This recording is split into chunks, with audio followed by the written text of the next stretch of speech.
is CNN Breaking News. Hello and welcome to our viewers in the United States and around the world. Just gone 11 o'clock here on the West Coast. I'm John Bors. And I'm Aisha Sasay. Our breaking news this hour. President Donald Trump's second try at a travel ban has been blocked by a federal judge, just like the first one. A judge in Hawaii made the decision hours before the revised ban was supposed to take effect. The executive order would have stopped travel from a number of Muslim-majority countries. Mr. Trump told a crowd of supporters just a few hours ago that he will fight this decision. Joining us here right now, here in Los Angeles, criminal defense attorney Brian Claypool. Brian, to you now. We've already heard President Trump react to this decision, and one of the things he said in those public comments in Tennessee was that the judge here displayed unprecedented judicial overreach. Is he right in saying that? Is it unprecedented?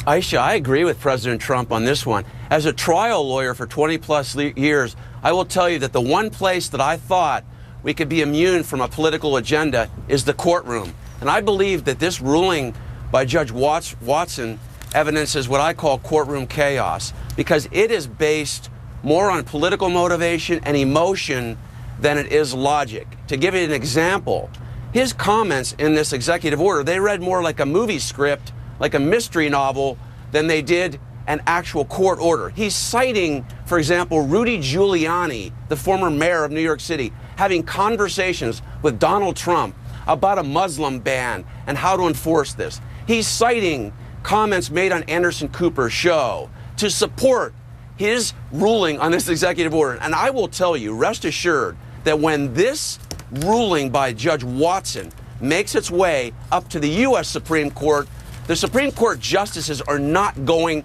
to be considering extraneous comments made during an election, nor will they consider comments made on TV shows in ruling on this case. Okay. Brian, to bring you in here, I mean, isn't it a spurious argument, this notion that there are some people in this country who don't want to see the country safe, that they're against safety here? I think everyone is for safety. I think the question more likely is the way this administration is going about achieving that.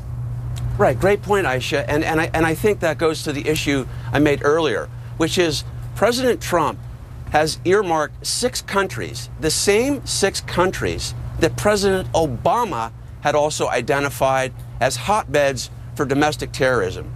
So Donald Trump is not simply putting his hand over his eyes and just picking, 20 countries to pick on.